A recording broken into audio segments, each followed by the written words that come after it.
Spate. Lakas ng hangin dito sa Spate ngayon. Naranasan namin mga kaibigan, no? Napansin po natin na ang mga saging ay magsaka na. Mula pa alas 7 ng umaga hanggang alas 2 ng tanghali ay nakaramdaman pa rin namin ang sobrang lakas ng hangin. Kaya medyo nag-aalala na po kami dito ngayon sa Masbate.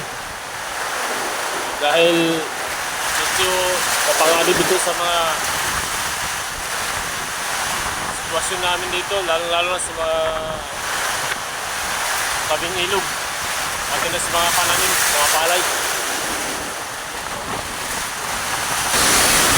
Mula alas 7 ng umaga hanggang alas 2 ng hapon ay nandito pa rin ang hangin. Naranasan pa rin namin ngayon.